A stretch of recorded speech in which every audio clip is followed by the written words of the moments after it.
তোমাকে ভেবেছি কতদিন, কত শত্রুর পদক্ষেপ শোনার প্রতীক্ষার অবসরে, কত গোলা ফাটার মুহূর্তে, কতবার অবাধ্য হয়েছে মন যুদ্ধ জয়ের ফাঁকে ফাঁকে, কতবার হৃদয়ে চলেছে অনুশোচনার অঙ্গারে, তোমার আর তোমাদের ভাবনায়।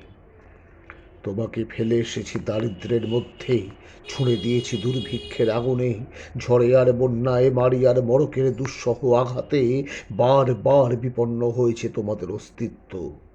আর আমি ছুটে গেছি এক যুদ্ধক্ষেত্র থেকে আর এক যুদ্ধক্ষেত্রে।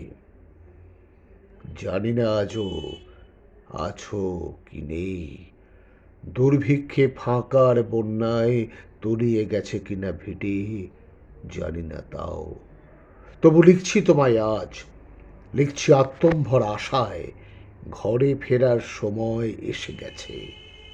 জানি আমার জন্যে কেউ প্রতীক্ষা করে নেই, মালায় আর পতাকায়, প্রদীপে আর মঙ্গল ঘটে।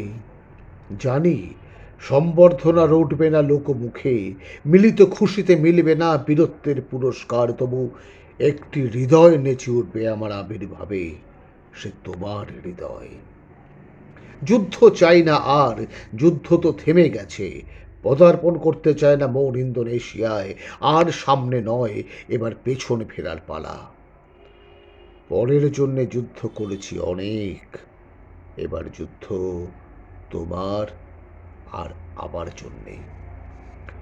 প্রশ্ন করো যদি এত যুদ্ধ করে পেলাম কি, উত্তর তার তিউনেসিয়ায় পেয়েছি জয়, ইতালিতে জনগণের বন্ধুত্ব, ফ্রান্সে পেয়েছি মুক্তির মন্ত্র, আর নিষ্কণ্টক বার্মায় পেলাম ঘরে ফেরার তাগাদা।